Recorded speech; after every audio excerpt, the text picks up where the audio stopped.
Hi friends, ಇವತ್ತು ನಾನು ನಿಮಗೆ ಹಂಪಿ ತೋರಿಸೋಣ ಅಂತ ಬಂದಿದ್ದೀನಿ. ವಿಶಿಷ್ಟತೆಯಾಗಿ ನಾನು ಇವತ್ತು ಹಂಪಿಲಿ ವಿರೂಪಾಕ್ಷ ಟೆಂಪಲ್ಗೆ ನನ್ನ ಮೊದಲನೇ ವೀಡಿಯೋ ಸ್ಟಾರ್ಟ್ ಮಾಡಿದ್ದೇನೆ. ಅದರಲ್ಲೂ ಇಲ್ಲಿ ಒಂದು ಪ್ರತ್ಯೇಕವಾಗಿ ಏನಿದೆ ಅಂತಂದರೆ, ಇಲ್ಲಿ ಒಂದು ನಿಮಗೆ ಹೇಳೋದೇನೂ ಇಲ್ಲ, ನಾನು ನಿಮಗೆ ಡೈರೆಕ್ಟಾಗಿ ತೋರಿಸ್ತೇನೆ. ನನ್ನ ಜೊತೆ ಬನ್ನಿ. ಏನಂತಂದರೆ, ಇಲ್ಲಿ ಒಂದು ಎಲ್ಲರೂ ನಂಬ್ತಾರೆ, ಒಂದು ನಂಬಿಕೆ ಇದೆ ಇಲ್ಲಿ. ಏನು ಅಂತಂದರೆ, ವಿಜಯನಗರ ಸಾಮ್ರಾಜ್ಯದ ಕಾಲದಿಂದಲೂ ನಂಬಿಕೆ ಇದೆ. ಇಲ್ಲಿ ಒಂದು ಚಿಕ್ಕದಾಗಿ ಒಂದು ಕಲ್ಲಿದೆ. ಈ ಕಲ್ಲನ್ನು ಯಾರಾದರೂ ಎರಡು ಕೈಗಳನ್ನ ಜೋಡಿಸ್ಬಿಟ್ಟು ಹಿಂಗೆ ಆ ಕಡೆಯಿಂದ ಎರಡು ಕೈಯಿಂದ ಕರೆಕ್ಟಾಗಿ ಜೋಡಿಸಿ ನಾವು ಮನಸ್ಸಲ್ಲಿ ಏನಾದರೂ ಅಂದ್ಕೊಂಡಾಗ ಅದು ನೆರವೇರುತ್ತೆ ಅಂತ ದೊಡ್ಡವರು ಹೇಳ್ತಾರೆ. ಆಗಿನ ಕಾಲದಿಂದನೂ ಎಲ್ಲರೂ ನಂಬ್ಕೊಂಬಂದಿದ್ದಾರೆ.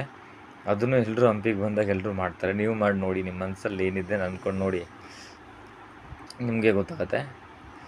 ಕರೆಕ್ಟಾಗಿ ನಾವು ಬನ್ನಿ, ಇನ್ನೂ ಸ್ವಲ್ಪ ಹತ್ರಕ್ಕೆ ಬನ್ನಿ, ತೋರಿಸ್ತೇನೆ. ಇಲ್ಲಿ ನೋಡಿ, ಕರೆಕ್ಟಾಗಿ ನಾವು ಆ ಕಡೆಯಿಂದ ಈ ಕಡೆಗೆ ಕರೆಕ್ಟಾಗಿ ಹಿಡ್ಕೊಂಡ್ರೆ, ಅದೇನಾದರೂ ನಮಗೆ ಕರೆಕ್ಟಾಗಿ ಕೈ ಜೋಡಿಸ್ತು ಅಂತಂದರೆ ನಮ್ಮ ಮನಸ್ಸಲ್ಲಿ ಆ ಥರ ಹಿಡ್ಕೊಂಡಾಗ ನಾವು ಮನಸ್ಸಲ್ಲಿ ಏನಾದರೂ ಅಂದ್ಕೊಂಡಾಗ ಅದು ನೆರವೇರುತ್ತೆ ಅಂತ ದೊಡ್ಡವರು ಹೇಳ್ತಾರೆ.